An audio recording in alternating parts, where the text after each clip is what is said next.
Thank you for joining our office hours. We have Lora Pada, who is the Director of Customer Success, and we have Jennifer Glocklin, who is the Director of Patient Access.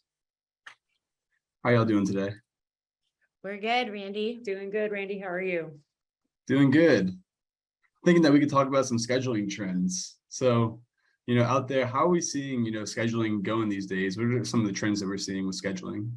So a lot of the trends that we're seeing, you'll see that in January and February, due to a lot of the commercial plans and the Medicare Advantage plans with their out-of-pocket and deductible resetting at the beginning of the year, that scheduling does tend to be slow within within January and the beginning of February. Another thing that slows down scheduling a lot is for these commercial plans. Most of your insurance companies will not initiate an authorization until after the first of the year. So we make note that in those first 2 weeks of the year, it's really a great idea to use those 2 weeks to fit in a lot of your Medicare patients who have a lower deductible and a lower patient cost. And then what you see towards the end of the year in September, October, a lot of patients have met those deductible and out of pockets. So you will see your scheduling really kind of uptick in September as patients have met those.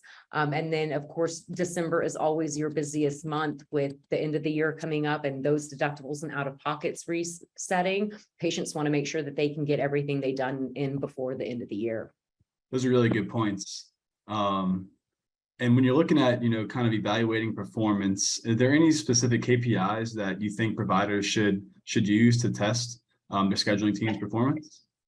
Definitely. Some of the KPIs that we're seeing with some of our clients that we're monitoring are obviously the number of inbound calls being answered, the number of calls being sent to voicemails, or the number of calls being unanswered. Definitely, they're looking for, majority of them have a baseline number of exams that are expected to be scheduled per day. So meeting those numbers, we obviously want to reduce the hold times that patients have to wait before the call is answered, reduction of abandonment rates, definitely making sure that the insurance that we're providing accurate patient demographics and insurance details at the time of scheduling, and then providing a patient estimate as well. So those are some of the KPIs. All of that leads to revenue generation. Those are good KPIs. And speaking of revenue generation, sometimes it's hard to, kind of look at the big picture and things and you get siloed. But if you're looking at overall revenue cycle, how does really the scheduling process impact that? So the scheduling process is actually one of the first times that a patient interacts with your staff or your facility. So they make the initial contact. Usually it's the way that they speak to the patients. It's how easy it is to schedule. It's basically the overall patient experience that leads to revenue. So it definitely does impact the revenue cycle.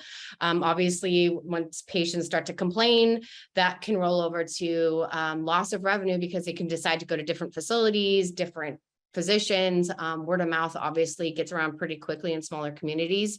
So once they've had a bad experience, you'll lose a patient and that's a loss of revenue. So it definitely impacts the revenue cycle. 100%. And how can providers use scheduling, as the first step in the patient financial verification?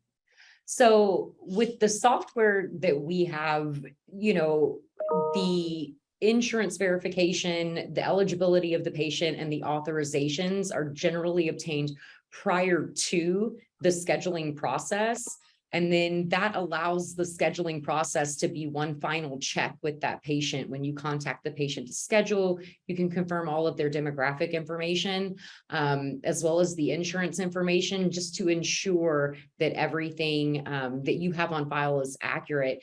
Now, if you do the scheduling process prior to the authorization and verification process, it is important, again, to when you're scheduling that patient to confirm all of their demographic information along with their insurance company name and ID in order to expedite the process of obtaining any type of authorization. It's a great point.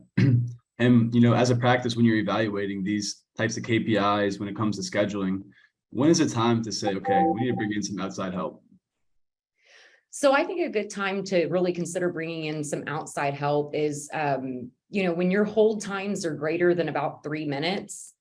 If your office or facility has some type of voicemail system, I mean, if you're averaging any more than 25 to 30 voicemails a day, or even with the standard volume of orders that you're used to getting in, if those orders are not, that initial outreach to that patient isn't being made within 24 to 48 hours, then you may want to consider adding, some additional help there. Because all of these things, extended hold times, patients having to leave messages, and, not that fast turnaround time, all of those things lead to patient complaints, which, like Laura had mentioned, can help, decrease the revenue. Let's say the practice does decide to bring in some outside help. How have you seen, this partnership really assist with scheduling impact for both providers and patients? So we have seen a lot of our own clients come to us basically because they have had issues with short staffing. That's industry wide, inability to hire, to train and retain their staff, which is another huge indicator for them and why they've partnered with us. As Jen mentioned, calls weren't getting answered, voicemails aren't being returned. There's patient complaints. Basically, no one's calling back. They can't get in touch with anyone. They can't get their exams scheduled. So usually those are all indicators when you need to start bringing in help. It's a full end-to-end cycle, patient access cycle, because prior, a lot of the clients, they want to get the authorization first, right, before they schedule. So they want to make sure that we're getting the authorization, making sure that they get it in a timely manner. Eligibility and benefits information is captured, providing those patient estimates when they weren't provided before. Those are all critical areas of making sure that you have a positive patient experience. Using our technology, using our people, we can provide the faster turnarounds with prior authorizations, eligibility checks. You'll see an increase in exams being scheduled, a huge reduction in patient complaints because someone's actually answering the phone and getting them scheduled.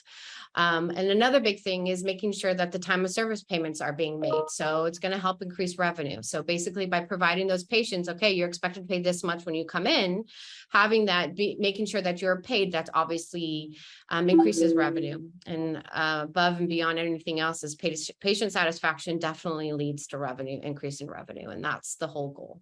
100%. And I was going to say one of the best, benefits of partnering with us is getting able to work with you, Laura. Yes, Randy. It's a good point.